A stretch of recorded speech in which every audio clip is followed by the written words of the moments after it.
अब ये सीसीएस को डिफाइन कर रहे हैं सेंट्रल सिविल सर्विसेज, यानी हम लोग जो सेंट्रल गवर्नमेंट के एम्प्लॉई उनको कहा जाता है सेंट्रल सिविल सर्विसेज में, हम केंद्र सरकार की सेवा में है। उसमें जो आचरण है, कंडक्ट माने आचरण, उसकी क्या नियमावली है, क्या रूल्स है, और ये कब का बना हमने बता दिया 1964, आज भी एप्लीकेबल है एज ऑन डेट 1964 का। कुछ उसमें जुड़ाव हुआ है, कुछ उसमें अपडेशन हुआ है, लेकिन कहा यही जाता है कि वो 1964, जबकि आप अभी 2025 में हम हैं। लेकिन आज भी अगर किसी को सेंट्रल गवर्नमेंट का अपॉइंटमेंट लेटर मिलेगा तो उसी दिन वो सीसीएस कंडक्ट रूल 1964 से आच्छादित हो जाएगा, यानी उससे बंध जाएगा, गवर्न हो जाएगा, उसे फॉलो करना पड़ेगा, और नहीं फॉलो करेगा तो वही सिस्टम है unbecoming of A government servant, violation हो जाएगा। और सीसीए रूल 1965 जो दूसरा पार्ट है हमारा लंच के बाद, सेंट्रल सिविल सर्विसेज, सी से क्लासिफिकेशन यानी वर्गीकरण, कंट्रोल यानी नियंत्रण, पूरा कैसे, नियंत्रण का मतलब हो गया पूरा हमारा ये जो फ्रेमवर्क है डिसिप्लिनरी का, जो डिसिप्लिनरी का फ्रेमवर्क है वो कैसे चलता है, इंक्वायरी वगैरह कैसे, चार्जशीट वगैरह कैसे, माइनर मेजर पेनाल्टी क्या है, रूल 11 में सीसीए रूल की किन्हें मेजर पेनाल्टी कहते हैं, किन्हें माइनर पेनाल्टी कहते हैं, पेनाल्टी कैसे एप्लीकेबल होती है। आप अगर सीखना चाहेंगे तो डिटेल एक्सपीरियंस मेरे पास है इसका, और सर ने बता ही दिया पूरे ऑल ओवर इंडिया में मेरे ये जितना भी नासिन है, पटना है, रांची है, आपका शिलोंग है, भोपाल है, कानपुर का तो ऑफिस बंद हो गया, लखनऊ हो गया है, फिजिकल भी जाते हैं लखनऊ तक और पटना तक, चंडीगढ़ है, शिलोंग है, ये सब चलते रहते हैं। रेलवे में चलता था, जगजीवन राम एकेडमी जो है रेलवे में है, आरपीएफ की, रेलवे प्रोटेक्शन फोर्स जो है, इसी तरह से रेलवे का कानपुर में जो है, और ऑर्डिनेंस के जितने भी ट्रेनिंग सेंटर्स हैं, और कुछ जो दूसरे एमबीए वगैरह के ट्रेनिंग सेंटर्स हैं, वहां पर भी चलता रहता है ऑनलाइन ऑफलाइन क्लासेस। तो आइए ये बैकग्राउंड बताने का सिर्फ मेरा इतना तात्पर्य है कि देखिए ये जो आपके सामने चीजें आ रही हैं, ये बड़े मेहनत के बाद आ रही, बड़े एफर्ट्स के बाद आ रही। इसमें एक बहुत ही प्रोमिनेंट ट्रेनिंग इंस्टीट्यूट इन्वॉल्व है, यानी आपका नासिन रांची, उसका प्रयास है, उस पूरी टीम का, हमारे सुपरिटेंडेंट साहब की। दूसरा मेरा प्रयास है जो कई सालों का है, और कई साल हमने इस पे काम किया है, लेकिन फिर भी हम आपके लिए नई पीपीटी तैयार करके लाए, बिल्कुल न्यू। ऐसा नहीं कि कंडक्ट रूल हम पहली बार पढ़ा रहे हैं या सीसीसी रूल पहली बार, बहुत बार पढ़ा है, लेकिन फिर भी आपके लिए एफर्ट्स किया हमने, और ये पीपीटी नए तरीके से तैयार किया है ताकि आपसे इंटरेक्ट हो, क्योंकि पूरे दिन का लेक्चर है, तो लेक्चर थोड़ा जो है बोरिंग ना हो, आप अच्छे से सुने और जानकारी हासिल करें। चलिए आइए इन्हीं शब्दों के साथ और इसी बैकग्राउंड के साथ, इसी ऊर्जा के साथ, और फिर हम एक बार नासिन रांची के एफर्ट्स को जो है साधुवाद करते हुए आगे बढ़ते। देखिए आइए, तो हमारा लेक्चर स्टार्ट हो रहा है। पहला पीपीटी आपके सामने आया है, क्या है, टाइटल एंड सेशन प्लान। तो पूरा प्लानर हमने रखा है, बता देते हैं आपको। आज का जो फोरनून लेक्चर है यह है central civil services conduct rule 1964। Background इसकी बता दी कि 1962 में, 1962 में जब माननीय लाल बहादुर शास्त्री साहब भारत के प्रधानमंत्री थे, जो जिनका बहुत इतिहास में नाम है, जो एक हमारे लिए बहुत मोटिवेटिंग फिगर हैं, जिनके पद चिन्हों में चलना सौभाग्य रहेगा भारत के जितने भी नागरिक हैं कि ऐसा आइडियल प्राइम मिनिस्टर हमें मिले थे। तो उनके कार्यकाल में उन्होंने एक कमेटी बनाई भ्रष्टाचार के निवारण के लिए, यानी कोई हमारा सेंट्रल गवर्नमेंट की सर्विसेज में कोई करप्शन ना हो। अब करप्शन का मतलब यही नहीं कि केवल जो है ब्राइबरी या मतलब बहुत चीजें, चाहे जैसे नेग्लिजेंस भी आ जाएगा उसमें, आप कोई जो है जानबूझ करके कोई जो है गलती और दूसरी गलतियां करते हैं, तो ढेर सारी चीजें उसमें आएंगी। तो इन सब के लिए कमेटी उन्होंने फॉर्म की, भाई सेंट्रल गवर्नमेंट की जो सर्विसेज लोग हैं उनका क्या आचरण होना चाहिए। इस पर एक सांतनम साहब इसके चेयरमैन बनाए गए। उन्होंने अपनी रिपोर्ट जो है 1962 में बने, और उसकी रिपोर्ट उन्होंने सबमिट की गवर्नमेंट ने कंसीडर किया, और इसके बाद जो है मंत्रालय, डीओपीटी इसका नोडल एजेंसी है, उसने जो है इसको 1964 में 30 नवंबर को इशू किया।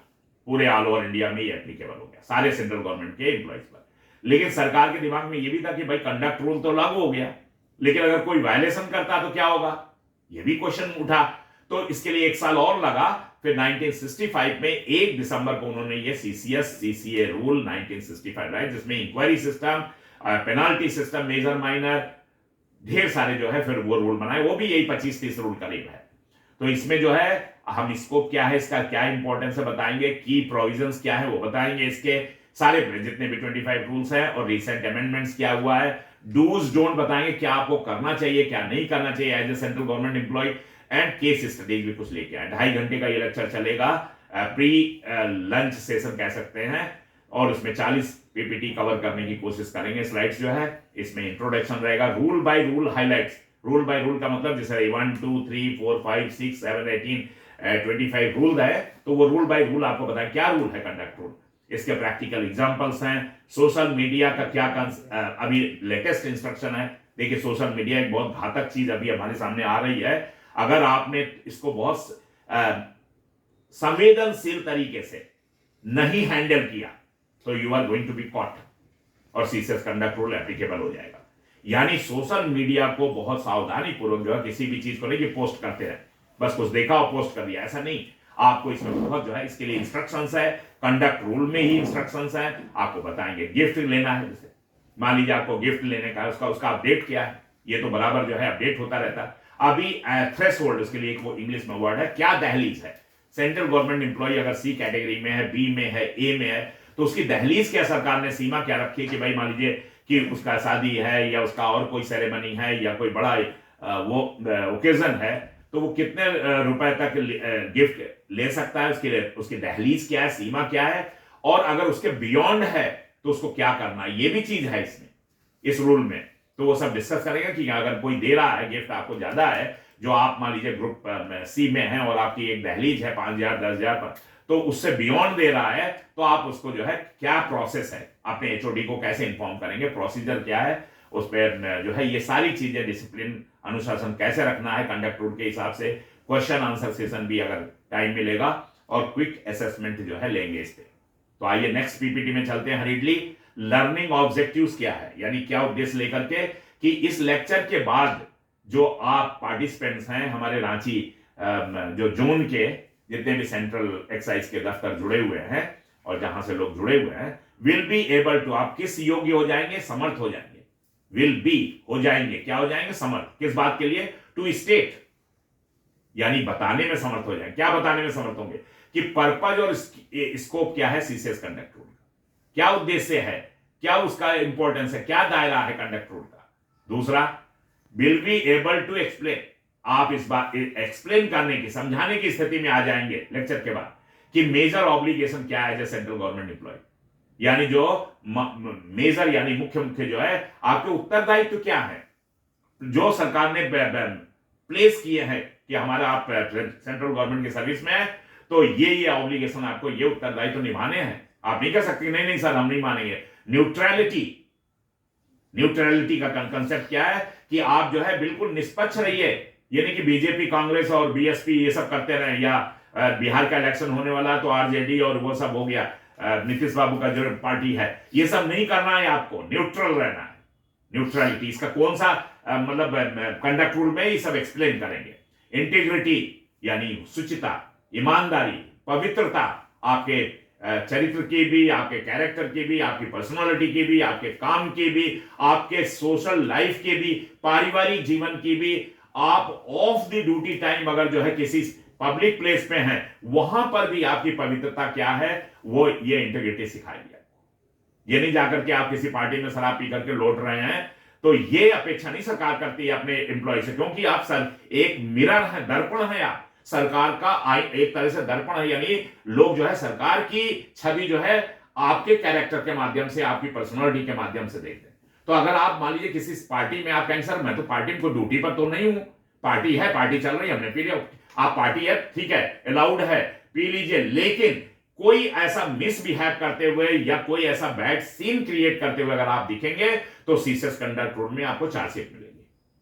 आप कहें सर यहां तक, हाँ यहां तक, घर में पीजिए चुपचाप लेट जाइए, वो अलग बात है, लेकिन किसी पार्टी में अगर आपने जो है कोई भी ऐसा सीन क्रिएट किया जो unbecoming of A government servant है, नशा इतना ज्यादा हो गया आप लोगों को गाली दे रहे हैं, झगड़ रहे हैं, नीचे गिरे जा रहे हैं जमीन पर, या और अमर्यादित आचरण कर रहे हैं, क्योंकि मैंने अक्सर देखा पार्टी में लोग जब ज्यादा नशा हो जाता है तो मां बहनों को जो रिस्पेक्ट मिलनी चाहिए वो थोड़ी देर के लिए भूल जाते हैं। तो ये सब नहीं होना चाहिए।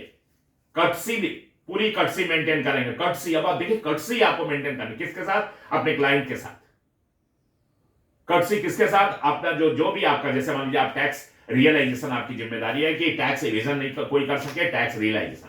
तो ठीक है, जो क्लाइंट है उनको आप कर्टियस मैनर में समझाइए, उनको नियम कायदे कानून बताइए कि भाई देखिए आपकी ये टैक्स लायबिलिटी है, सरकार ने ये नियम बना रखा, आप इसको फॉलो करेंगे, इट्स वेरी ओके, मेरे लिए भी अच्छा है, आपके लिए भी अच्छा है। उसको प्यार से समझाइए, कर्टसी शो करिए। अगर वो नहीं अवेयर है, नहीं जानता है, तो उसको बताइए ये फॉर्म भरिए, देखिए आपको नहीं भरना आता, हम समझा देते हैं, आप ये पैसा जमा करिए, ऐसे जो भी उसका टैक्स लायबिलिटी है उसको, तो you have to be courteous. ये नहीं कि उसको जो है अबे तबे करके और कोई पूछ रहा तो उसको ठीक से जवाब नहीं दे रहे हैं या डरा रहे हैं, क्योंकि आपका जो है वो इंटेंशन जो है मैलाफाइड है, क्योंकि आप चाहते हैं कि ये कुछ जानकारी इसको ना हो और बाद में जो है बाद में जो है करप्ट प्रैक्टिसेस में आप इन्वॉल्व हो। तो इसी के लिए तो बना हुआ ये कंडक्ट रूल कि जैसे ही आप करप्ट प्रैक्टिसेस में इन्वॉल्व हुए कि आप पर जो है सीसीएस कंडक्ट रूल का वायलेशन लगा और सीसीसी रूल 1965 के तहत आप पे जो है चार्जशीट इंक्वायरी बन जाए। अगर कंप्लेंट हो गया, उसके लिए सीवीसी सबसे बड़ा वॉच डॉग है। सेंट्रल विजिलेंस कमीशन की स्थापना जो है उसी समय हुई थी, सांतनम कमेटी के रिपोर्ट का ही ये ऑफशूट है। उसके तहत सरकार ने जो है गठन किया किसका, सीवीसी का, सेंट्रल विजिलेंस कमीशन, यानी केंद्रीय सतर्कता आयोग का गठन किया। हाँ, उस समय उसको कानूनी मान्यता मतलब एक्ट नहीं बना था, वो 2003 में आके बना। फिर से सुनिए, सीबीसी का गठन सरकार ने किया, सांतनम कमेटी की जो रिपोर्ट आई थी उसी पर 1964 वाला कंडक्ट रूल, 1965 वाला जो है सीसीसी रूल, और क्या किया, सीबीसी की स्थापना की, जो वॉच डॉग बनाया, यानी एपेक्स बॉडी है। ये एपेक्स माने होता है सबसे बड़ी बॉडी है हिंदुस्तान में सेंट्रल गवर्नमेंट एम्प्लॉइज को डील करने के लिए, या उसके अंदर जो है ये आचरण नियमावली को फॉलो करे, ये सब ठीक से बिहेव करे, कोई करप्शन ना हो, कोई भ्रष्टाचार ना हो, और ये जो गवर्नेंस की जो ये पूरी श्रृंखला है वो ठीक से जो है आइडियली काम करे। इसके लिए सरकार ने जो है उस समय सांतनम कमेटी की रिपोर्ट पर ही सीबीसी का गठन किया। सीबीसी एक बहुत बड़ी संस्था है पूरे हिंदुस्तान की, पर सीधे पार्लियामेंट को रिपोर्ट करती सीबीसी। सीबीसी किसी भी मिनिस्ट्री को रिपोर्ट नहीं करती, उसकी स्वायत्तता देखिए। सीबीसी को सीधा पार्लियामेंट को रिस्पॉन्सिबल है, वो पूरे हिंदुस्तान में जितने सेंट्रल गवर्नमेंट के ऑफिसेज हैं उनमें जो है इंस्ट्रक्शन देना, नियम बनाना कि कोई भ्रष्टाचार ना हो, उनको गाइड करना, नई नई चीजें जो है टूल्स वगैरह, इंस्ट्रक्शंस वगैरह देना इस बारे में, ताकि ये जो शुचिता है वो पूरी मेंटेन रहे और अच्छी तरह से जो है सेंट्रल गवर्नमेंट के ऑफिसेस काम करें। किसी चीज की इस तरह की शिकायत ना आए कि कोई पैसे मांग रहा, भ्रष्टाचार है, ये है वो है, कोई भी, यानी ढेर सारा उसका यही सब काम है। उसको धीरे धीरे करके वो जो है उस पर R&D करती रहती है और सेंट्रल गवर्नमेंट के ऑफिसर्स को इंस्ट्रक्शंस देती रहती है। तो इसी परिप्रेक्ष्य में ये भी एक हफ्ता है कि विजिलेंस अवेयरनेस वीक मनाया जाए पूरे हिंदुस्तान में। ये किसकी गाइडलाइंस है, फिर सुनिए, सीबीसी की। 2003 में जो सीबीसी एक्ट बना और अभी ये पार्लियामेंट को रिपोर्ट करती है, यानी एक ऐसी संस्था है हिंदुस्तान में सबसे बड़ी जो सारे सेंट्रल गवर्नमेंट ऑफिसर्स में जो है गवर्नेंस के पॉइंट को लेकर के कि भ्रष्टाचार ना हो, शुचिता से काम हो, ईमानदारी से काम हो, उसको लेकर के जो रात दिन काम कर रही है सीबीसी। किसके थ्रू इंक्वायरी कराती है, सीबीओ के थ्रू। फिर उसके एक्सटेंडेड हैंड्स हैं, सीबीआई उसका एक्सटेंडेड हैंड्स है, किसका, सीबीसी का। सीबीसी अपनी इंक्वायरी कहां किसके थ्रू कराती है, सीबीआई के। अगर कोई मामला बड़ा है जो राष्ट्रीय लेवल पे जो है हायतुबा मची है तो सीबीआई को देती है। अगर वैसा केस है तो हर डिपार्टमेंट में सीबीओ बैठे हुए। सीबीओ का तो फुल फॉर्म क्या हो गया, सेंट्रल विजिलेंस ऑफिसर। मतलब एक तरह से जो है एक सीबीओ जो है वो चीफ विजिलेंस ऑफिसर हो गया, यानी मुख्य, केंद्रीय सरकार का ही रहेगा वो, लेकिन वो CBO stands for chief vigilance officer बनाया गया। ये कौन नॉमिनेट करता है, एचओडी 2-3 नाम भेजेंगे, किसको भेजेंगे, सीबीसी को, और सीबीसी उन 2-3-4 ऑफिसर्स में पैनल में से एक किसी को भी नॉमिनेट कर देगा। आपकी डिपार्टमेंट की ऑफिसर है तो वो सीबीओ का सेटअप है, विजिलेंस का सेटअप है, हर डिपार्टमेंट में है। वहां के थ्रू इंक्वायरी होगी, इंक्वायरी करेंगे और पेनाल्टी और गाइडेंस जो है सीबीसी गाइड करता रहेगा, बराबर वॉच करता रहेगा, उसका रिपोर्ट लेता रहेगा। सरकार को ये रिपोर्ट देते हैं सीबीसी की सेंट्रल गवर्नमेंट के ऑफिसर्स में क्या किया जाए ताकि शुचिता मेंटेन रहे। तो सरकार को भी गाइड करने का या सरकार को सलाह देने का एक तरह से सलाहकार है इस मामले में सीबीसी। आगे आइए, चलिए अप्लाई। इसके बाद जो है लेक्चर के बाद आप लोग जो है सक्षम हो जाएंगे अप्लाई रूल्स, यानी नियमों को अप्लाई करने में। नियमों की क्लैरिटी हो जाएगी, उसको अप्लाई करेंगे टू रियल सिचुएशन। जो रियल सिचुएशन आपकी लाइफ में आएंगे as a central government employ, आपको वही जब कोई आपका कार्यक्रम हो रहा तो गिफ्ट किससे लेना किससे नहीं लेना। जैसे ऐसे ऐसे व्यक्ति से जो आपका ऑफिशियल डीलिंग हो, कॉन्ट्रैक्टर हो, कुछ हो, कोई कंपनी का मालिक हो जिसका जीएसटी आप की फाइल आपके पास है, उससे तो गिफ्ट लेने नहीं। इसमें कोई थ्रेशोल्ड नहीं है, इसमें कोई दहलीज नहीं है, कोई सीमा नहीं है, कोई इसमें जो है पैरामीटर नहीं है। उसमें सीधा रिफ्यूज करना उसको, क्योंकि अगर पता लग गया, इंक्वायरी हो गई, तो you are going to be caught. Private trade नहीं करना है, ये क्या कंसेप्ट है। सरकार जो है आपको तनख्वाह दे रही है, तो वो चाहती है हमारा बंदा जो है होल टाइम हमारे डेडिकेट रहे। होल टाइम का मतलब 24 आवर्स ड्यूटी आपकी 8 घंटे की होगी, लेकिन आप 24 आवर्स कोई दूसरा काम और नहीं कर सकते हैं। अपना फैमिली मेंटेन करिए, अपना परिवार चलाइए, वो सब तो ठीक है, लेकिन कोई दूसरा अर्निंग आप नहीं कर सकते, कोई प्राइवेट ट्रेड में आप इन्वॉल्व नहीं हो सकते। इसका तो प्रोहिबिशन है कंप्लीटली। और कुछ ऐसे चीजें तो परमिशन लीजिए, किससे, जैसे मान लीजिए कुछ लिटरेरी काम करना है, हो सकता है थोड़ा बहुत पैसा आ रहा हो, आप अपने इसमें दिखा देंगे कि इसमें फॉर्म 16 मिलेगा वहां से, और उसके बाद रिटर्न जब आप भरेंगे तो उसके लिए लेकिन परमिशन, एचओडी की अगर परमिशन मिल गई है तब बात अलग है। लेकिन बहुत ये भी रेयर काम होता है, अधिकतर ये मान के चलते हैं कि प्रोहिबिशन है, कोई बाहर का काम आप नहीं कर सकते। सोशल मीडिया को कैसे यूज करना है, पॉलिटिकल एक्टिविटी, कोई पॉलिटिकल जो है डिमोन्स्ट्रेशन या कोई भी पॉलिटिकल जो है मीटिंग, उसको नहीं अटेंड करना है। पॉलिटिकल हैंगओवर दिखाने नहीं कि किसी पार्टी को, हाँ वोट देने का अधिकार आपको है, आप भारत के नागरिक हैं, तो आपको जो है कास्ट टू वोट का जो राइट मिला हुआ है, वो राइट का आप एप्लीकेबल करिए क्वाइटली, चुपचाप।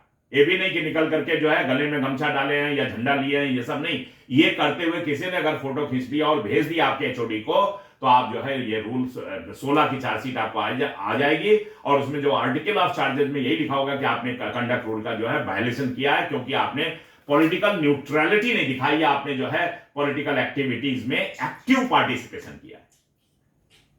अगर ये लेक्चर के बाद विल बी एबल टू, आप किस योग्य हो जाएंगे, समर्थ हो जाएंगे, जानकार हो जाएंगे डिस्क्राइब करने में। क्या डिस्क्राइब करने में, वो कौन कौन से स्टेप है लिए जाए। अगर किसी चीज को लेकर के श्योर नहीं है, आप अनश्योर है, मान लीजिए एक गिफ्ट वाला एक चीज ले लेते हैं, अगर अनश्योर है तो आप जो है कम से कम क्या स्टेप लेंगे, कहां से जानकारी हासिल करेंगे आप कि भाई हम हमारा ये कार्यक्रम है, इतने रुपए का कोई गिफ्ट दे गया है, मान लीजिए हमारा वो रिलेटिव है।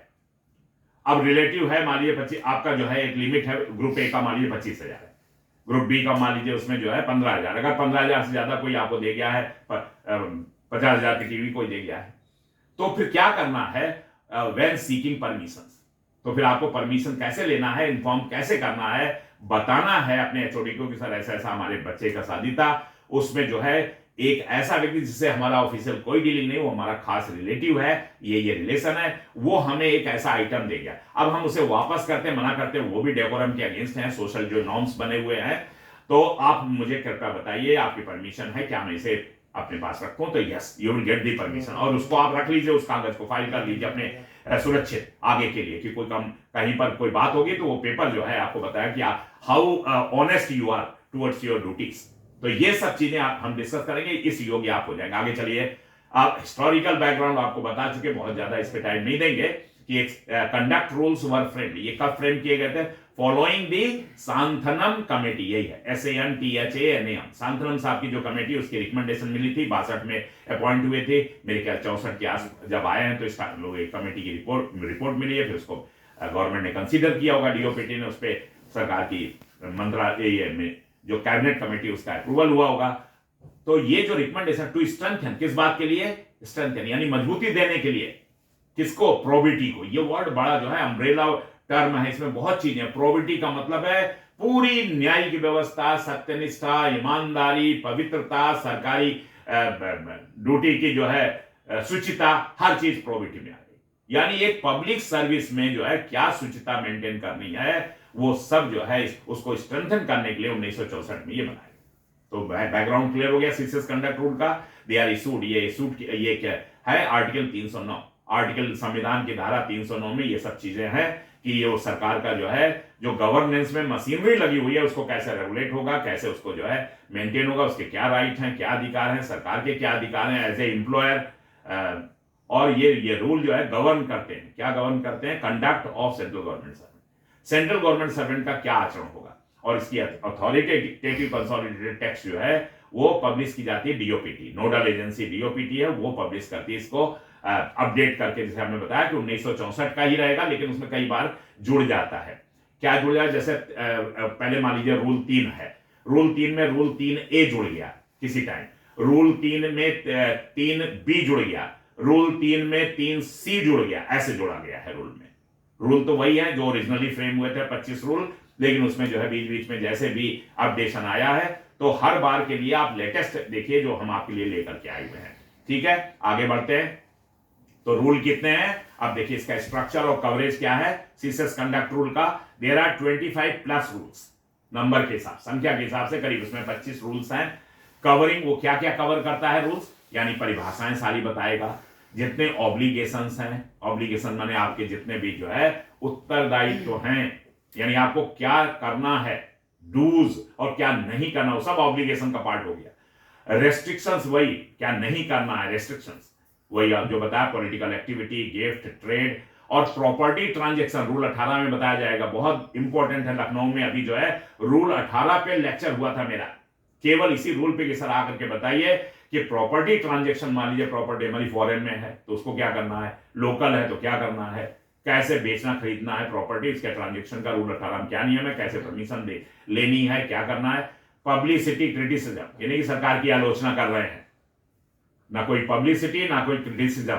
अगर कहीं भी सोशल मीडिया पे कोई भी आपका जो है पोस्ट मिल गया कि आपने सरकार की जो है क्रिटिसिज्म किया है, तो आप कंडक्ट रूल का वायोलेशन माना जाएगा। आप कहेंगे सर मैं तो स्वतंत्र हूं, मैं तो एक नागरिक हूं भारत का, और भारत में जो है प्रजातांत्रिक सिस्टम है और मुझे आजादी मिली हुई है। ठीक है, आजादी मिली हुई है, आपको एक्सप्रेशन का राइट है, आपको अपनी बात कहने का राइट है, लेकिन जब सेंट्रल गवर्नमेंट एम्प्लॉय है तो आपको सेंट्रल गवर्नमेंट की पॉलिसीज के अगेंस्ट में क्रिटिसाइज करने का राइट नहीं। वो आपसे अपेक्षा सरकार ये करती है कि जब आप पब्लिक सर्वेंट हैं, आप गवर्नमेंट एम्प्लॉय हैं, तो you will not criticize the policies of the government, that is what the government expects. तो as a citizen of this country you are free, you have got right because of the Indian constitution that you can express your ideas, but as a central government employees it doesn't mean that you are going to criticize anything of the government का criticism आपसे अपेक्षा नहीं करती सरकार। आप जो है उसको, आप कहेंगे सर तो गवर्नमेंट गलत कर रही है, तो भी हम माने, आपको इससे लेना देना नहीं कि गवर्नमेंट गलत कर रही, सही कर रही है।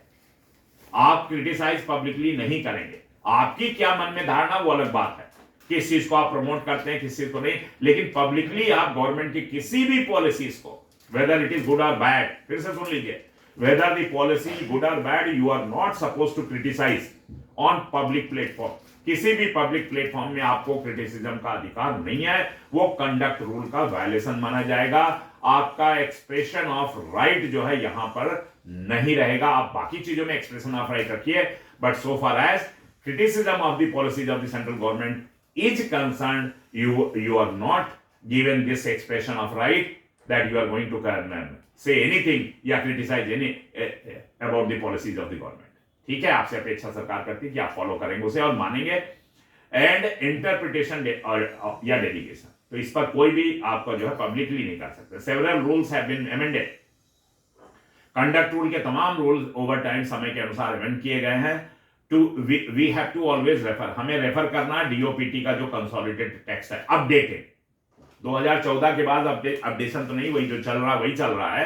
सब्सिक्वेंट ओएम्स फॉर अपडेट्स, यानी बाद में कुछ ओएम्स के माध्यम से उसमें एडिशन भी होता रहता है, तो वो भी जो है ओएम्स भी देखते हैं, यानी एकदम अपडेट होने के लिए आपको you have to refer to the consolidated text जो है डीओपीटी का, जो हमारी नोडल एजेंसी है, department of personnel and training. ये सरकारी जितने लोग हैं यानी सेंट्रल गवर्नमेंट के जितने एम्प्लॉय वो सब इसी डीओपीटी के तहत आते हैं। नियम संयम और ये सब के लिए पूरा हमारा पे कमीशन अभी वो आएगा, तो वो जो है डीओपीटी ही उसका इशू करेगी सब पूरे ऑल ओवर इंडिया के लिए कि इनका जो है 8th सीपीसी का क्या क्या ये सब होगा आगे, जब 1.5 साल बाद जब रिपोर्ट सबमिट होगी और सरकार मान लेगी। और बाद में सब्सिक्वेंट ओएम्स का मतलब क्या होता है, ऑफिस मेमोरेंडम।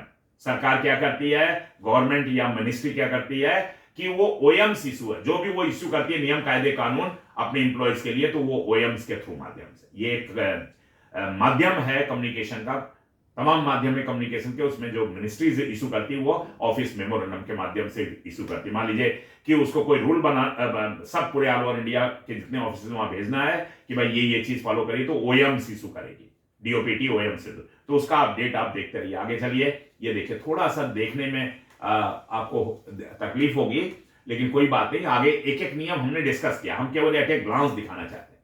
ये देखिए, अपडेटेड है 1964 का जो central civil services conduct rules.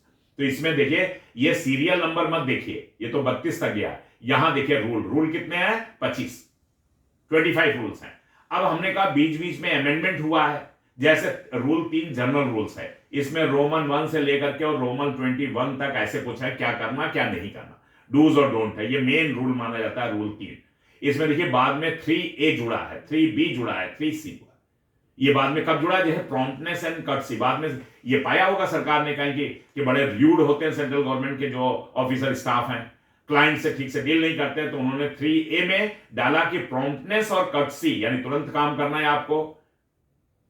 Promptness का मतलब ये दबाना नहीं है फाइल, ठीक से मतलब प्रॉम्प्टली जवाब देना है, और कर्टसी मेंटेन करना। तो इसको डाला 3A में, यानी आचरण की नियमावली में ये भी है कि आप जो है पूरा सभ्यता से बात करेंगे अपने क्लाइंट से, कर्टसी मेंटेन करेंगे। आप कहेंगे सब अगला कर्टसी मेंटेन नहीं करेगा तो उसके ऊपर एक्शन लीजिए ना, आप FIR लॉन्च कर सकते हैं, आपका डिपार्टमेंट भी एक्शन ले सकता है, डिपार्टमेंट भेज सकता है कि हमारा स्टाफ को आकर के धमकाया उसने और कर्टसी मेंटेन, वो तो क्रिमिनल लॉ में चला जाएगा फिर वो सब तो है। लेकिन आपसे अपेक्षा ये की जाती है कि आप जहां तक हो आप जो है कर्टसी मेंटेन करें।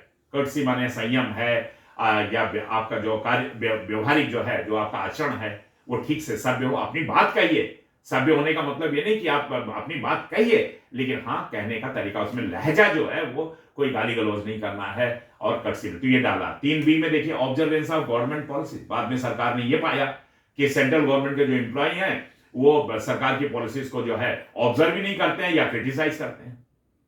तो फिर उन्होंने ये 3B में डाला आचरण की नियमावली में कि आपको ऑब्जर्व करना है। ये बाइंडिंग्स हो गई है, एक तरह से ऑब्लिगेशन हो गया है कि सरकार के जो पॉलिसीज हैं, जो भी नीतियां सरकार बनाती है, उसको आपको ऑब्जर्व करना है, फॉलो करना है, क्योंकि आप सरकार के नुमाइंदे हैं, सरकार ने आपको हायर कर रखा है। इसलिए तो कह रहे हैं 24 घंटे के आप जो है गवर्नमेंट सर्वेंट है। ये मत समझिए 8 घंटे के, 24 घंटे आपका आचरण जो है वो अंडर स्कैनर है। पान की दुकान पे आप जो है क्या चिल्लाते हैं, क्या बोलते हैं, वो अंडर स्कैनर है। आप नहीं कह सकते सर ड्यूटी खत्म हो गई, पान की दुकान पे हम सरकार की ऐसी तैसी करेंगे, उससे क्या लेना देना है, वो हमारा जो है एज ए सिटीजन राइट है। नो, 3B कहता है कि you have to go by the government's policies only. और 3C में देखिए, ये विशाखा केस जो हुआ था, सेक्सुअल केस जो हैरेसमेंट का हुआ था, उसके बाद जो है 3C डाला। ये बहुत इंपॉर्टेंट नियम है, इसके कानून भी बना है, पॉस एक्ट भी बना है, जिसको पॉस एक्ट बोलते हैं। तो prevention of sexual harassment of working women, ये पाया गया कि हमारे डिपार्टमेंट ने, हम 64-65 की बात कर रहे हैं, सरकार ने ये देखा होगा या किसी बीच में आकर के 70 में ये स्टडी किया होगा कि अगर सेंट्रल गवर्नमेंट की सर्विस में किसी दफ्तर में जो है 100 अगर पुरुष हैं, तो उसमें जो है लड़कियां या हमारी रिस्पेक्टेड लेडीज जो है हार्डली उसमें 5 हैं। अब इतना मिसमैच है रेशियो का, रिप्रेजेंटेशन इतना कम है, जबकि 50% आबादी है महिलाओं की या बच्चियों की, 50% आबादी है हमारे हिंदुस्तान में। तो सरकार ने ये पाया, सरकार का असर्टिव एक्शन है, सरकार ने पाया कि इसमें सबसे बड़ी खामी यह है कि लड़कियां जो है वो इसकी शिकार होती है सेक्सुअल हैरेसमेंट की, क्योंकि लोगों की आदतें बड़ी गंदी होती है, नजर बड़ी गंदी होती है, जबान बड़ी गंदी होती है, इसलिए जो वो अपने इज्जत की वजह से एक तरह से नहीं आती है सरकारी नौकरियों में कि अरे कौन जाए, वहां सब पुरुष हैं, पुरुष की प्रधानता है, और वो लोग जो है उनकी चलती है, वो लोग कुछ भी कभी भी छेड़खानी कर देंगे, कभी भी कुछ कर देंगे। तो सरकार ने 3C में prohibition of sexual harassment of working women ये आचरण की नियमावली डाला, और इसके लिए पॉस एक्ट बनाया। एक कानून बना हुआ, पार्लियामेंट ने पास किया हुआ है, इसलिए तो इतने सख्त एक्शन होते हैं। उसमें एक C बॉक्स करके, हर डिपार्टमेंट में C बॉक्स है। सेक्सुअल हैरेसमेंट का अगर कोई केस है तो वो एक बॉक्स है, उसमें आप खाली कंप्लेंट डाल दीजिए, फिर देखिए उसकी ऐसी की तैसी हो जाएगी जो आदमी कर रहा है। वो क्या क्या है, वो तुरंत इंक्वायरी इसमें सेटअप करने की, उसमें अंदर एक इंटरनल कमेटी के इंस्ट्रक्शन है। कमेटी में अधिकतर महिलाएं होती हैं, उसमें कोई अफसर होंगी और कोई और सीनियर स्टाफ होंगी, तो वो लोग इंक्वायरी करेंगे, इंटरनल कमेटी कंप्लेंट की। अगर नाम लिखा किसी लड़के ने या किसी महिला ने जो काम करती है और उसमें डाला सी बॉक्स में और वो निकाल करके फिर उनको बुलाएंगे, उनका स्टेटमेंट लेंगे, इंक्वायरी होगी और इसमें तुरंत अगर जैसे ही सबमिट करी इंक्वायरी और प्रूव किया कि हाँ ये आदमी का आचरण जो है गलत है और 3C का वायलेशन है, तो इसमें सस्पेंड करने का नियम है। हम लोग तो एडमिन में काम किए इसलिए बता रहे हैं, इतने सीवियर ये, क्योंकि मॉरल टर्पिट्यूड के अंतर्गत आता है, यानी नैतिक जो है ये उस परिभाषा के अंतर्गत आता है। वो अलग चीज है, आपका कार्य प्रणाली, काम करना और ये वो अलग, गवर्नेंस अलग, ये चीज आती है मॉरल टर्पिट्यूड में। तो इसको बहुत सीरियस क्राइम माना सरकार ने और कहा कि जैसे ही इंटरनल कमेटी की रिपोर्ट आती और अगर मान लीजिए एचओडी के पास ये आता कि नहीं उसने गलत किया है, प्रूव होता है इंक्वायरी रिपोर्ट में, तो आप उसको पहला काम तो सस्पेंड करिए, इसके बाद चार्जशीट इशू करिए। तो रूल 10 में जो है उसको सस्पेंड किया जाएगा और इसके बाद जो है चार्जशीट होगी। Under rule 14 major penalty case लगेगा, तो ये 3C है। ऐसे देखिए रूल 4 है एम्प्लॉयमेंट ऑफ नियर रिलेटिव्स। ऐसे रूल पहला क्या हो गया, शॉर्ट टाइटल एनहांसमेंट एप्लीकेशन, इसमें सब परिभाषाएं हैं, कब से चालू हुआ बताया आपको, 30 नवंबर को ये 64 से एप्लीकेबल किया। इसका एप्लीकेशन क्या प्रयोग है, इसका परिभाषाएं रूल 2 में। रूल 3 जर्नल है जिसमें बताया रोमन 1 से लेकर रोमन 21 तक, इसमें डूज एंड डोंट अधिकतर, इसमें बाद में ये 3A 3B 3C जोड़ा गया। फिर रूल 4 जो है employment of near relatives and government servant in companies और फर्म। किसी ऐसी फर्म या कंपनी में जिसकी डीलिंग आपसे है वहां आपका कोई रिश्तेदार भर्ती नहीं होना चाहिए। ये देखना आपका कौन, नहीं तो इन्फॉर्म करिए एचओडी को कि साहब हमारा जो है ये रिश्तेदार या हमारा बेटा या हमारी बेटी या हमारा ऐसा रिश्तेदार इस कंपनी में अपॉइंटमेंट पाया, उस कंपनी का सेंट्रल एक्साइज से डीलिंग भी है जहां पर मैं काम करता हूं, तो मैं आपको इन्फॉर्म कर रहा हूं, कृपया बताइए। पहली बात तो ये चीज जो है ऐसा संभव मतलब कम है कि ऐसा कंपनी जो है, और लेकिन अगर है तो इन्फॉर्म कर दीजिए, तब आपकी सुचिता मेंटेन हो जाएगी। तो उसका प्रोसेस पूरा सिखाएंगे। रूल 5 है taking part in politics and elections. क्या है, टेक पार्ट करना है कि नहीं करना, कैसे करना है, वो जो अभी डिस्कस कर रहे थे हम, कि आपको चुपचाप जाके वोट कास्ट करना है, झंडा लेकर के और गमछा पहन करके या आरजेडी और ये नहीं करना है। तो टेकिंग पार्ट कैसे है पॉलिटिक्स में और इलेक्शन में कैसे होगा। ज्वाइनिंग, ये rule 6 joining of association by government servant, क्या कंसेप्ट है, आपकी जो सर्विस एसोसिएशन उसमें तो ज्वाइन कर सकते हैं, बाकी अलग से कोई ज्वाइनिंग जिसका पॉलिटिकल ओवरटोन हो, ऐसे किसी भी एसोसिएशन में आप जो है मेंबरशिप नहीं लेंगे। रूल 7 डिमॉन्स्ट्रेशन एंड स्ट्राइक्स नहीं कर सकते, कोई भी हड़ताल डिमॉन्स्ट्रेशन नहीं करता। आप कहेंगे सर फिर कि हड़ताल तो हम लोग करते हैं, हाँ करते हैं। ये है कि अगर वो स्ट्राइक को इनवैलिड करार दे दे और बाद में जो है आपने कर दिया और आप नहीं आए उस दिन ड्यूटी पर, तो आपकी सर्विसेज वो ब्रेक कर सकती है। लेकिन बाद में सरकार सोचती है अरे नहीं, बहुत लोग लिख करके देते हैं सर हम लोग नहीं आ पाए सर क्योंकि बैरियर्स लगा रखे थे, या धरना प्रदर्शन वो जो बड़े बड़े लीडर्स हैं कर रहे थे वो इस वजह से नहीं आ पाए। तो क्या करती है, एक दिन का स्पेशल कैजुअल लीव सैंक्शन करती है गवर्नमेंट। तो आपको स्पेशल कैजुअल लीव दे करके वो जो स्ट्राइक का एक दिन है वो रेगुलराइज करती है आपकी सर्विसेज को, ताकि आपकी सर्विसेज ब्रेकिंग ना हो, डाइज ना हो, ये सब गवर्नमेंट करती है। लेकिन नियम ये कहता है कि आप किसी भी ऐसी स्ट्राइक या डिमॉन्स्ट्रेशन में हिस्सा नहीं लेंगे जिसको सरकार ने जो है अवैध घोषित किया हुआ या उसकी लीगैलिटी को जो है चैलेंज किया हुआ, नहीं परमिशन उसकी। Connection with press and others, कैसे प्रेस से कनेक्शन नहीं होना चाहिए, कोई भी प्रेस मीडिया उससे आप नहीं, दूर दूर रहेंगे। क्रिटिसिज्म ऑफ गवर्नमेंट रूल 9 में सरकार की आलोचना नहीं करेंगे। रूल 10 है evidence before committee for any other authority, कहीं पर आपको कोर्ट में या किसी अथॉरिटी के सामने कोई चीज जाकर के साक्ष्य देना तो पहले एचओडी से परमिशन लेनी है। Rule 11 communication of official information, कैसे है, कोई ऑफिशियल इंफॉर्मेशन लीक नहीं करना है किसी भी प्लेटफॉर्म पे। सब्सक्रिप्शन कुछ जैसे मान लीजिए कोई झंडा दिवस है, सेना दिवस है, उसमें जो पैसा वैसा दिया है वो तो ठीक है, लेकिन बाकी और किसी का सब्सक्रिप्शन आपको नहीं देना। गिफ्ट के लिए नियम बता दिया। डाउरी, ये देखिए 13 ये बाद में जोड़ा गया।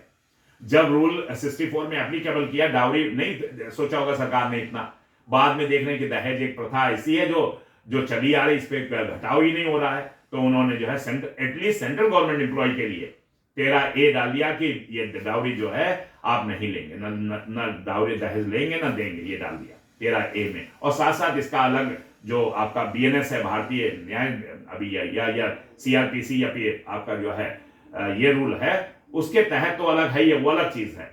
डाउरी का जो है आपका 498 ये पहले था, मान लीजिए मुझे IPC की धारा याद है, तो दहेज लेना और दहेज के लिए प्रताड़ित करना, तो उसका जो है भारतीय न्याय संहिता में भी डाला है, वो अलग इशू है। लेकिन हमारा कंडक्ट रूल का वायलेशन 13A का होगा अगर आपने दहेज दिया तो। पब्लिक डिमॉन्स्ट्रेशन, इसी तरह से in honour of government servant, rule 14, rule 15 private trade नहीं करेंगे, रूल 15A देखिए जुड़ा है, ये बाद में जुड़ा है। क्या है? Subletting and vacation of government employees.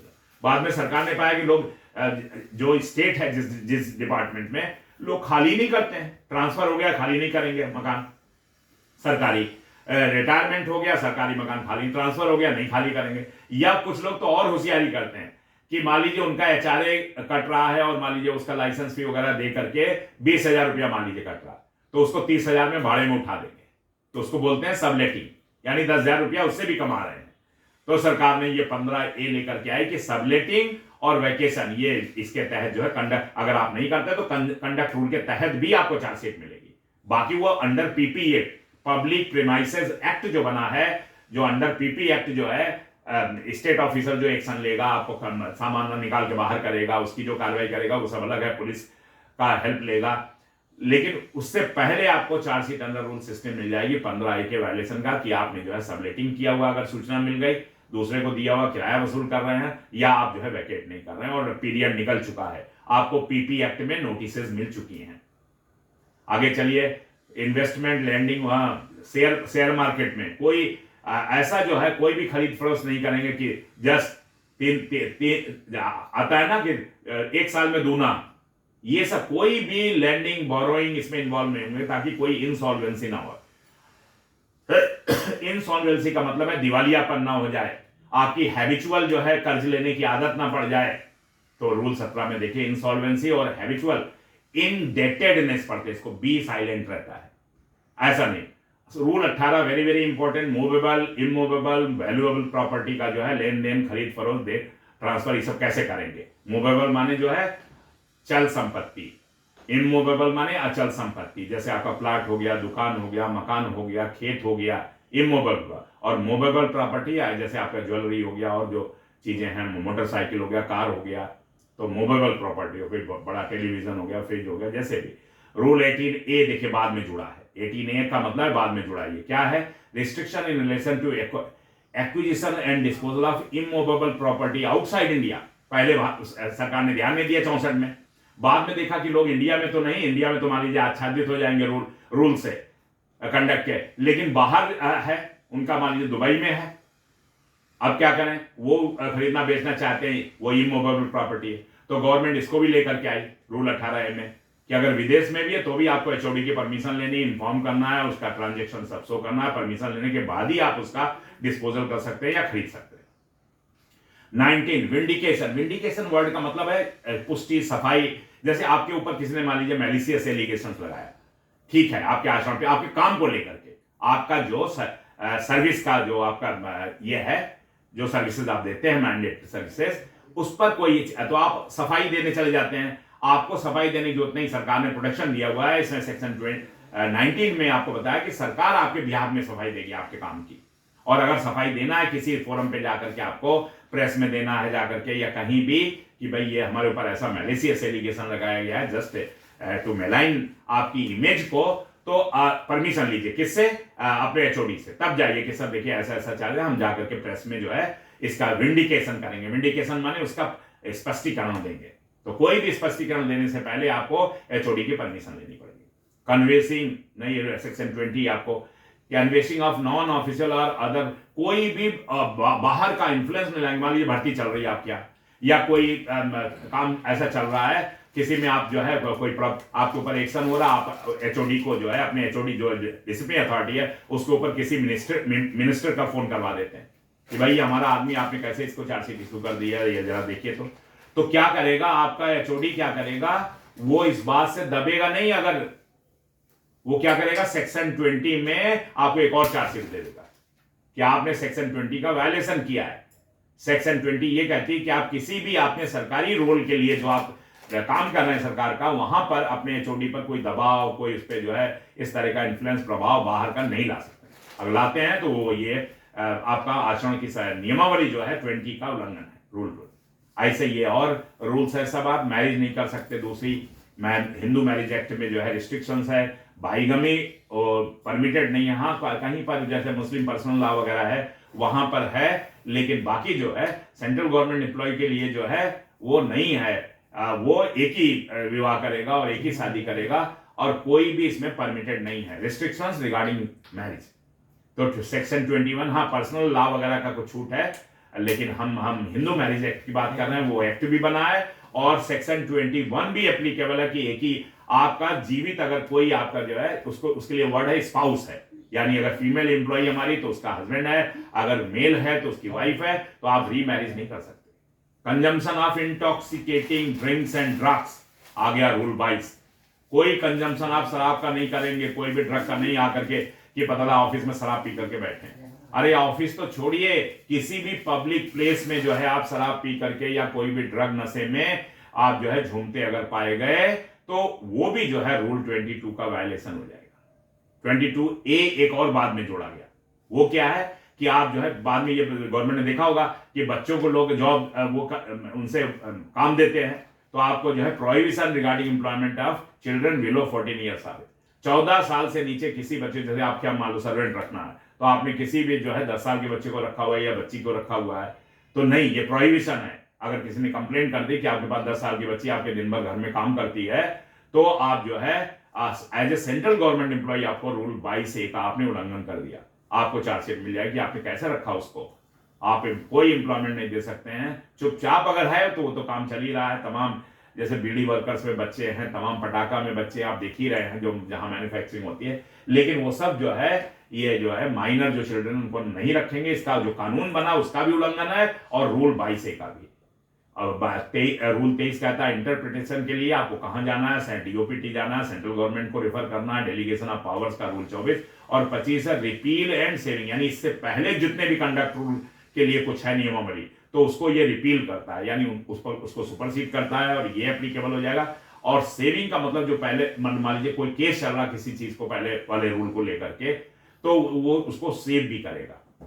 तो इस तरह से जो है ये आपका 25 जो है रूल है जो कंडक्ट रूल है। मेरे ख्याल से हाइलाइटर मिल गया आपको अच्छी तरह से, खूब डिटेल में। आइए चलिए आगे बढ़ते हैं हरिडली। तो ये सीसीएस कंडक्ट रूल का जो है नियमावली का पूरा हमने आपको एक ग्लांस दिखा दिया। मेरे ख्याल से आपको एक बेसिक जानकारी जो है रूल की हो गई। अब आइए थोड़ा सा की प्रिंसिपल्स क्या है कि एक सेंट्रल गवर्नमेंट सर्वेंट जो है मस्ट, उसको क्या मस्ट मेंटेन, उसको मेंटेन करना है। क्या मेंटेन करना, क्या बनाए रखना है? इंटीग्रिटी। इंटीग्रिटी ये जो वर्ड है नाउन है, इंटीगर वर्ड से बना है। ये लैटिन एडजेक्टिव है, लैटिन भाषा में एडजेक्टिव इंटीगर। इंटीगर का मतलब होता है संपूर्ण, अनडिवाइडेड, होल। तो इंटीग्रिटी का मतलब है कि आचरण की शुचिता, पवित्रता, आचरण की जो है ईमानदारी, सत्य, सब कुछ इसमें आ गया। यानी इंटीग्रिटी को ये नहीं कि मच मोर मोस्ट ऐसा कोई उसकी डिग्री हो, पॉजिटिव कंपैरेटिव सुपरलेटिव, नो, ये एब्सोल्यूट टर्म है। एब्सोल्यूट का मतलब अपने में पूर्ण, ये इसकी परिभाषा है कि आप ईमानदार हैं तो ईमानदार, और नहीं है तो फिर क्या है? ये नहीं कि कम ईमानदार फिर बेईमान। यानी आप ईमानदार हैं तो ईमानदार, वो अपने आप में जो है ये इंटीग्रिटी एक संपूर्ण शब्द है, अनडिवाइडेड है, लैटिन भाषा के इंटीगर एडजेक्टिव से बना, एंड डिवोशन टू ड्यूटी। यानी सरकार ये अपेक्षा करती है कि अपने एम्प्लॉय से कि मस्ट, यहां चॉइस नहीं दे रही है कि आपको मेंटेन करना ही है। डिवोशन टू ड्यूटी का मतलब है यानी अपने कर्तव्यों के प्रति पूर्ण समर्पण, पूरी तरह से डिवोशन चाहिए। अब ये भी दोनों अम्ब्रेला वर्ड है, बड़ा बड़ा इसका मीनिंग है डिवोशन का। यानी किसी भी एंगल से आप जो है unbecoming of A government servant run है।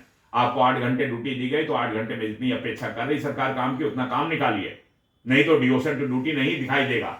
आप आधा काम कर रहे हैं, कैपेसिटी आपकी है, सब कुछ जज कर लिया है सरकार ने, और फिर भी आप आधा कर रहे हैं, आपके डिलेइंग टैक्टिक्स है, तो फिर वो जो है वायलेशन होगा। और क्या है? मस्ट एक्ट विद इम्पार्शियलिटी, और आप निष्पक्ष रूप से कार्य करें।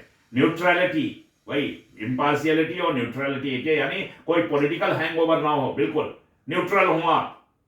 सेंट्रल गवर्नमेंट एम्प्लॉय बस, ना बीजेपी, ना जो है आरजेडी, ना बीएसपी, ना एसपी, कोई नहीं, न्यूट्रल है, पॉलिटिकली न्यूट्रल है। ठीक है, अवेयरनेस रखते हैं, हिंदुस्तान में है, हिंदुस्तान के नागरिक, हमें पता है कि कौन पार्टी क्या कर रही है, अच्छा बुरा सब कुछ पता है, लेकिन इसके बाद भी जबान नहीं खोलेंगे और एकदम न्यूट्रल रह करके, हैंगओवर रह करके अपना जब वोट तो कास्ट करेंगे, वो हमारा राइट है। ये अपेक्षा है सरकार की। और इम्पार्शियलिटी, किसी का जो है पक्ष नहीं लेंगे अपनी ऑफिशियल ड्यूटी में। ये नहीं कि हमारा जो है जात बिरादरी है, हमारा भाई भतीजा हुआ है, तो कोई नेपोटिज्म नहीं, एकदम इम्पार्शियल होकर के और ड्यूटी बाउंड होकर के आप जो है निर्णय लेंगे फाइलों में, कागजों में, और या आपका जो कर्तव्य है उसके पालना में। अब देखिए, मस्ट नॉट, वहीं से लीजिए, a government servant must not engage, नहीं इंगेज होंगे किसी भी ऐसी एक्टिविटीज में that bring official conduct into repute. जो आपका जो ऑफिशियल आचरण है, कंडक्ट है, उसको डिसरेप्यूट में ला रहे हैं, यानी बदनामी हो रही है। आप कोई भी ऐसा आचरण नहीं करेंगे जिससे आपकी बदनामी हो। ऑफिशियल कंडक्ट इनटू डिसरेप्यूट, आपका जो ऑफिशियल कंडक्ट है उसकी बदनामी हो, नेक नामी होनी चाहिए, ऐसा काम करिए, नेक नामी हो हर तरफ। दीज प्रिंसिपल, ये जो सिद्धांत है, ये PLE वाला है, ये जो कंडक्ट रूल के जितने सिद्धांत है, 25 रूल जो हमने एट ए ग्लांस आपको बताया, परवेड माने ये व्याप्त हैं, फैले हुए हैं पूरे रूल में, 2500 रूल में, और यही गाइड करते हैं, यही दिशा निर्देश देते हैं कि स्पेसिफिक प्रोहिबिशन, कि क्या निषेध लगाया हुआ है सरकार ने अपने एम्प्लॉय के ऊपर, क्या जंजीरें जकड़ी हुई हैं उसके आचरण की, ताकि वो unbecoming of A government servant ना हो। क्लियर हो गया? हरीडली आगे चलते हैं। रूल 3 हमने बताया कि रूल 3 जो है वो आपका जनरल रूल्स है। इसमें जो है lays down the general obligations क्या है, यानी ये जो है government servant shall at all time, सभी हर समय मेंटेन क्या क्या, एब्सोल्यूट इंटीग्रिटी, आपको ये एब्सोल्यूट वर्ड भी बता दिया, संपूर्ण एक पूरी ईमानदारी चाहती, इसमें आधी अधूरी कोई बात ही नहीं है। ईमानदार तो ईमानदार और नहीं तो फिर बेईमान। डिवोशन टू ड्यूटी, समर्पण चाह रही है 100%। एंड शैल डू नथिंग, और कोई ऐसा काम नहीं करेंगे which is unbecoming of A government servant.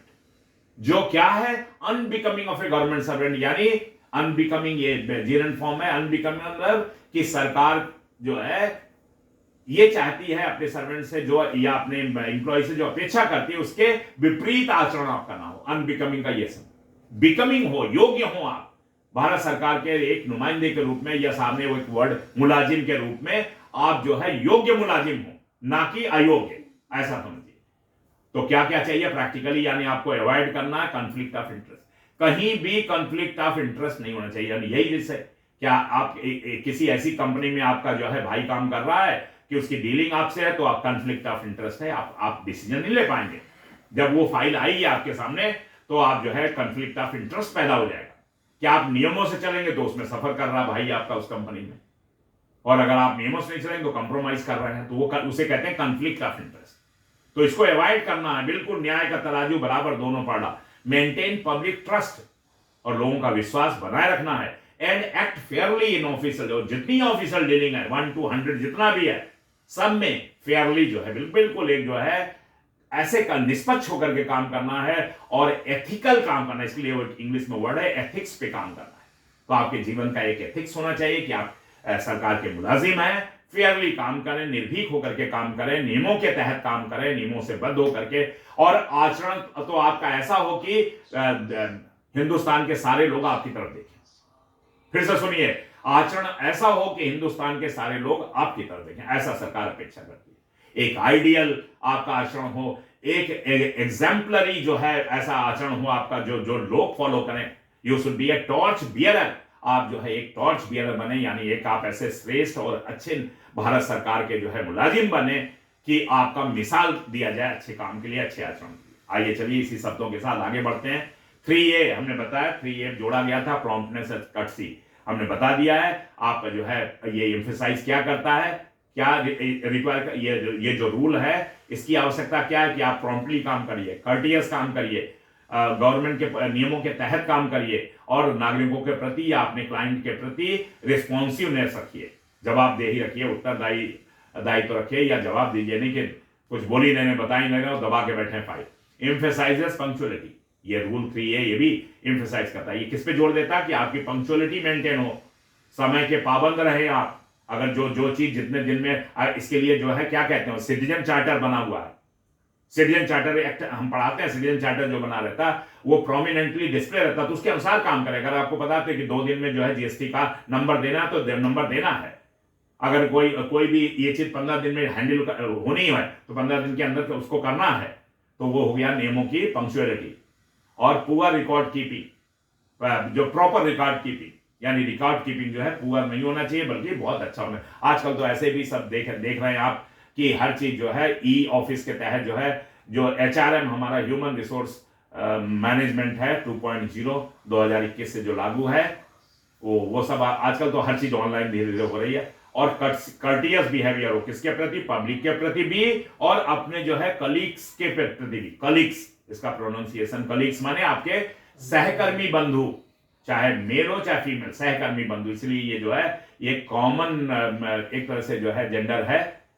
तो जो भी आपके कलीग्स हैं चाहे मेल फीमेल को, सबके प्रति जो आपका व्यवहार कर्टियस होना चाहिए, यानी कर्टियस माने शिष्टता से भरा हो, अशिष्टता से ना भरा हो। आगे आइए सेक्सुअल, ये 3B 3C बताई दिया, ऑब्जर्वेशन ऑफ पॉलिसीज और सेक्सुअल हैरेसमेंट, ये नहीं होना चाहिए। पॉस प्रिंसिपल्स हैं, ये पॉस क्या है, वही प्रिवेंशन ऑफ यही प्रिवेंशन ऑफ करप्शन एक्ट जो है वो बना हुआ है, उसी से रिलेटेड ये विशाखा केस के बाद आता है। ये जो है पॉस का फुल फॉर्म है prevention of sexual harassment at work place, यानी वर्क प्लेस पे जो है प्रोहिबिशन है कि किसी भी महिला कर्मचारी की, सहकर्मी की कोई भी सेक्सुअल हैरेसमेंट, इसको डिफाइन किया गया है, इसके लिए इंस्ट्रक्शंस हैं कि सेक्सुअल हैरेसमेंट में क्या अगर किसी महिला का इतने सेकंड का कुछ या इतने मिनट का अगर आपने देख भी लिया तो सेक्सुअल हैरेसमेंट का केस आप पे लग सकता है। तो यानी आचरण की, आपका आचरण या आपका व्यक्तित्व सामने आ जाता है तो आप कोई भी ऐसा काम नहीं करेंगे जो संदेह से भरा हो। आपके साथ हमने तो कुछ नहीं, खाली देख ही रहे थे, तो खाली देख ही रहे थे ही नहीं है, उससे आप निकल करके आ जाता है कि आप जो है कैसे नेचर के व्यक्ति। आप अपने रास्ते जा रहे हैं, आप काहे खड़े होकर के उसकी तरफ बार बार घूर रहे हैं, देख रहे हैं, क्या आपका इंटेंशन है। ऐसे ही टच करना, कोई फोटो दिखाना, कुछ करना, इसके बड़े डिटेल्ड इंस्ट्रक्शंस हैं सेक्सुअल हैरेसमेंट के। और अगर कोई भी इसमें पाया गया तो हमने आपको बता दिया बहुत सीवियर जो है एक्शन है इसमें। तो गवर्नमेंट सर्वेंट आर बाउंड, तो सरकार के जितने भी सर्वेंट्स हैं दे आर बाउंड, वो जो है बंधे हुए हैं किससे, बाय द पॉस प्रिंसिपल्स। यही पॉस प्रिंसिपल्स, यही प्रोहिबिशन ऑफ सेक्सुअल हैरेसमेंट के जो सिद्धांत बनाए सरकार ने, and must not sexually harass, और नहीं करना है किसी भी वर्किंग वीमन को डिस्टर्ब, बिल्कुल आप अपने रास्ते, वो अपने रास्ते। और अगर मान लीजिए ठीक है कलीग है, बातचीत करना, बातचीत करिए, कौन कहां मना है, आप बातचीत करिए, उनकी एडवाइस लीजिए, उनका जो है आप सहयोग भी करिए, लेकिन हर जगह जो आपका मॉरल कंपास है, मॉरल कंपास का मतलब है जो जैसे कंपास होता है दिशा बताता, उसे क्या हिंदी में कहते हैं, दिशा सूचक जो घड़ी होती है उसको कंपास बोलते हैं। तो आपका ये सीसीएस कंडक्ट रूल जो है मॉरल कंपास है, ये दिशा दिखाता कि आप कितने नैतिक रूप से कितने जो है सशक्त हैं। अगर कहीं भी अनैतिकता आपने करी तो you are going to be caught. और इसमें जो है रिड्रेसल जो मैकेनिज्म है वो भी फॉलो करना चाहिए हर डिपार्टमेंट। आप कहेंगे सर ये रिड्रेसल मैकेनिज्म क्या है, वही बताया ना कि एक सी बॉक्स रखा है और इंटरनल कमेटी बनी हुई है, इंक्वायरी तुरंत होती है, इसमें 3 अच्छा इसमें ये भी नियम है, देखिए यही मैकेनिज्म है कि उस लेडी को 3 महीने छुट्टी दी जाती है। अगर उस कमेटी ने रिकमेंड कर दिया कि साहब देखिए ये वो जो आदमी है जिसने गलत काम किया वो उसके अगेंस्ट में इंक्वायरी आ रही है और उसको पता है कि इसने हमारी शिकायत कर दी है, तो इसको 3 महीने छुट्टी दे दीजिए। तो 3 महीने की छुट्टी सरकार देती है विद पे कि आप इंक्वायरी होने दीजिए, आप घर बैठिए, वहां से बुलाया जाएगा आपको, ताकि आपको कहीं रास्ते में डैमेज ना कर सके, आप पे वार ना कर सके, मार ना सके वो आदमी, यानी रिवेंजफुल ना हो जाए आपके अगेंस्ट में। तो ऐसा प्रोविजन बनाया हुआ गवर्नमेंट ने ताकि महिलाओं की संख्या जो सरकारी नौकरी में बढ़े। आगे बढ़िए, इसको थोड़ा डिटेल में पॉस एक्ट को बताते हैं, प्रिवेंशन ऑफ सेक्सुअल हैरेसमेंट इसका फुल फॉर्म है। ये कानून बना हुआ 2013 का कानून है। चलिए 1964 का जो कंडक्ट रूल है उसमें एडिशन किया गया है किसी स्टेज में आकर के, जब विशाखा केस हुआ उसके बाद, लेकिन बाद में कानून बनाया गया। और कानून बनाने का मतलब पार्लियामेंट की ताकत इसमें जुड़ गई है। पार्लियामेंट में पेश किया गया होगा बिल माने होता है वही कानून का मसौदा जो है ड्राफ्ट है उसे बिल कहते हैं। वो बाद में जब पार्लियामेंट पास कर देती है, लोकसभा पास की, फिर राज्यसभा में जाएगा और फिर महामहिम राष्ट्रपति महोदया का उस पर एसेंट हो जाएगा, और एसेंट जब हो गया तब वो कानून बन गया। तो ये 2013 में बना है, तो इसको बहुत पावर मिल जाती है। इट जनरली रेफर्स टू, क्या रेफर्स करता है, इसको ऐसा बोलते हैं, और इसका पूरा नॉमेनक्लेचर क्या है, the sexual harassment of women at work place. और ये बात यही बताना चाह रहे थे, प्रिवेंशन पहले से ही रोकथाम हो जाए, प्रोहिबिशन निषेध, एंड रिड्रेसल, अगर किसी ने गलती कर दिया है कुछ गड़बड़ तो उसका रिड्रेसल कैसे हो, यह कानून बना हुआ 2013 का। तो क्लियर हो गया ये फुल फॉर्म इसका। और इसका उद्देश्य क्या है ये कानून बनाने का सरकार का? टू प्रोटेक्ट वीमेन, ताकि जितनी भी हमारी नारियां हैं उनका प्रोटेक्शन हो फ्रॉम सेक्सुअल हैरेसमेंट, कोई भी उनका लैंगिक जो है उत्पीड़न कोई ना हो उनके वर्क प्लेस पे जहां वो काम करती हैं या जहां पढ़ती हैं, पढ़ाई करती। कॉलेजेस में भी ये एप्लीकेबल, अगर प्रिंसिपल को पता चल जाए कि आप किसी लड़की को हैरेस कर रहे हैं सेक्सुअली, अगर उसने एक लाइन भी कंप्लेंट दे दिया तो बड़े सीवियर इसमें है, रेस्ट्रिक्शन है इमीडिएटली, और अलग से जो है पुलिस को इन्फॉर्म करना है। किसको? प्रधानाचार्य को या जो एचओडी है उसको इन्फॉर्म करना है, पुलिस को भी, कि फला फला लड़के के अगेंस्ट में किसी लड़के ने कंप्लेंट किया कि सर ये हमें स्कूल आते समय, स्कूल जाते समय छेड़खानी करता है, या इसका जो है मैलिशियस इंटेंशन है। तो यानी कोई भी लैंगिक उत्पीड़न नहीं होगा, एंड टू इंश्योर, और इसीलिए ये कानून बना है और इसमें एक्ट भी बना 2013 में, कि टू इंश्योर, ताकि सुनिश्चित किया जा सके। क्या सुनिश्चित किया जाए? ए सेफ वर्किंग एनवायरमेंट, एक सुरक्षित जो है वर्किंग वातावरण रहे, ताकि उनकी परसेंटेज बढ़े। अभी बढ़ रही है, ऐसा नहीं है, उसके रिजल्ट गवर्नमेंट को मिल रहे हैं। ये सब जो कानून बनाए 2013 में, अब गवर्नमेंट रिव्यू करती रहती है, तो अभी जो है परसेंटेज बढ़ गया। मान लीजिए किसी टाइम में जो है सेंट्रल गवर्नमेंट सर्विसेज में लड़कियां जो है या महिलाएं मात्र 2, 4, 5% थी, वो बढ़कर के हो सकता है अभी जो है वो 20% हो, तो उसका फर्क पड़ेगा। और एक दिन वो भी आएगा हिंदुस्तान में जब 50% होंगे, 50% मेल होंगे। धीरे धीरे करके बढ़ावा मिल रहा है। इसीलिए कुछ नौकरियों में, कुछ पोस्टों में गर्ल्स को रिजर्वेशन भी दिया गया है। वो कौन सा रिजर्वेशन है? हॉरिजेंटल है, क्षैतिज रिजर्वेशन। वर्टिकल रिजर्वेशन तो नहीं है महिलाओं को हमारे देश में। वर्टिकल रिजर्वेशन जो है एससी को है, एसटी को है, ओबीसी को है, और ईडब्ल्यूएस कैटेगरीज को है, और उनको है क्या कहते हैं ये आपका ये ईडब्ल्यूएस तो अभी आया 2019 में, और एससी, एसटी और ओबीसी, ये 3, ये सब वर्टिकल रिजर्वेशन है। परसेंटेज है, एससी 15% है, एसटी 7.5% है, स्टेट टू स्टेट वेरी करता है, लेकिन सेंट्रल गवर्नमेंट का ही है। और 27% जो है आपका ओबीसी का रिजर्वेशन है मान लीजिए, और आपका जो ईडब्ल्यूएस को 10% दिया गया है। तो ये वर्टिकल रिजर्वेशन है। अब इसके बाद हॉरिजेंटल रिजर्वेशन दिया है, वो अलग से नहीं है, इसी में है। हॉरिजेंटल रिजर्वेशन मान लीजिए किसी पोस्ट में जो है 100 में 5 लड़कियां लेनी है, तो 5 वही लड़की का कास्ट देखा जाएगा, वो एससी की है तो वो एससी का एक सीट ले जाएगी। हमें 5 लड़कियां ले ली, उसके नीचे मेरिट में हम नीचे जाएंगे, जो आपका मेरिट लिस्ट बनी हुई है एग्जाम की, उसमें नीचे जाएंगे और ढूंढेंगे कहां पे लड़की है। अगर मान लीजिए वो जहां पे मिलेगी उसको हम उठाएंगे, तो अगर वो एससी कम्युनिटी की तो एससी कम हो जाएगी एक, एसटी के तो एसटी की, और ओबीसी के तो ओबीसी, और यूआर की है तो यूआर की, इस तरह से। तो उसको बोलते हैं हॉरिजेंटल रिजर्वेशन, जो कट अक्रॉस करता है वर्टिकल रिजर्वेशन को। तो ये सब जो है ये चीजें सरकार ने बनाई हुई है। आइए डेफिनेशन आपको हो गया, हर चीज की परिभाषा दी गई है कि नियर रिलेटिव का क्या मतलब है, गिफ्ट का क्या मतलब है, उसकी थ्रेशोल्ड माने सीमा क्या है। कोई भी आप जो है इसके डेफिनेशंस दिए हैं टू अवॉइड मिस, परिभाषाएं, प्रोसेस सब बताया गया ताकि मिस एप्लीकेशन ना हो पाए। आपको प्रॉपर्टी खरीदनी, क्या करना है, उसका पूरा सिस्टम बताएंगे, व्हाट काउंट्स, और ये सब जो है क्या काउंट, ये गिफ्ट का मतलब क्या काउंटिंग है, किसको हम माने गिफ्ट है, कितने रुपए का आइटम हो तो हम माने कि नहीं ये थ्रेशोल्ड क्रॉस हो गया, और इसमें हमें एचओडी को इन्फॉर्म करना है। नियर रिलेटिव्स की परिभाषा, ये सब परिभाषाएं दी हुई है। हरीडली आइए रूल 4 क्या कहता है, किसी भी कंपनी में जहां से आपकी डीलिंग हो, कोई भी आपका रिलेटिव वहां पर नहीं एम्प्लॉयमेंट पाना, उसका प्रोहिबिशन है। देखिए लिखा हुआ कि ये रूल 4 जो है प्रोहिबिट्स करती है employment of A government servants near relative. आपका कोई नियर रिलेटिव एक ऐसी कंपनी या फर्म में ना हो दैट हैज ऑफिशियल डीलिंग, जिसकी ऑफिशियल डीलिंग हो आपके साथ विद यू, क्योंकि आप सेंट्रल गवर्नमेंट एम्प्लॉय हैं, where such employment could create conflict. और वहां पर अगर उसका एम्प्लॉयमेंट है तो वो आपको कंफ्लिक्ट ऑफ, वही जो कंफ्लिक्ट वर्ड बताया था हमने कि आप वही जहां इंटरेस्ट जो है दोनों लड़े तो आप जो है बाध्य हो जाते हैं, आप कंप्रोमाइज करने के लिए बाध्य हो जाते हैं। तो ऐसा नहीं होना चाहिए। तो कंफ्लिक्ट ऑफ इंटरेस्ट जो है नहीं होना चाहिए, इसको अवॉइड करना, इसलिए प्रोहिबिशन है सेक्शन। चलिए आगे हरीडली चलते हैं। सेक्शन 5 ये पॉलिटिकल ये एक्टिविटी आपको नहीं भाग लेना है। आपको देखिए दे कैनॉट, आप कन्वेंसिंग नहीं कर सकते हैं, दे कैनॉट कन्वेंस और स्टैंड फॉर इलेक्शन, और ना इलेक्शन में खड़े हो सकते हैं। आपको पहले रिजाइन करना पड़ेगा या यहाँ पर डिपार्टमेंट से वो लेना पड़ेगा रिजल्ट सबमिट करके, तब जाकर के आप कहीं किसी इलेक्शन में खड़े हो सकते हैं। विदाउट प्रायर परमिशन नहीं करें। द प्रिंसिपल इसका ये सिद्धांत क्यों बनाया है कि टू प्रिजर्व सर्विस न्यूट्रलिटी, यानी आप जो है बिल्कुल न्यूट्रल रहे, उसकी जो शुचिता है उसको प्रिजर्व करने के लिए, वो संरक्षित करने के लिए सरकार ने ये नियम बनाया। कि आप राजनीतिक रूप से जो है हैंगओवर ना हो जाए, आपका माइंडसेट जो है, नहीं तो होगा क्या, फिर वही कंफ्लिक्ट हो जाएगा, कंफ्लिक्ट ऑफ इंटरेस्ट पैदा होगा कि अगर आप मान लीजिए ये बीएसपी माइंडेड हैं, तो आप क्या होगा, बीएसपी जब माइंडेड हो जाएंगे तो आप जो है बीएसपी से जुड़े लोग जो है, उनकी आइडियोलॉजी से जुड़े लोग हैं, उनको थोड़ा आप छूट देंगे, कंप्रोमाइज करने लगेंगे, आपका माइंडसेट वैसा हो जाएगा, और जो दूसरी आइडियोलॉजी से जुड़े उनको आप ठीक से नहीं डील करेंगे, तो ये सब चीजें आ जाती है।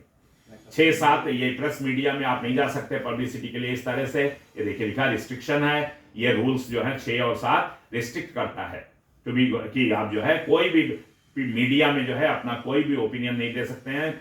आप कोई बात बोलते हैं तो वो बोलिए कि हमारा पर्सनल ओपिनियन है, हमें सरकार से कोई इसका नहीं है, इस तरह का जो है, और नहीं तो फिर बिना परमिशन के कुछ भी मत बोलिए मीडिया में।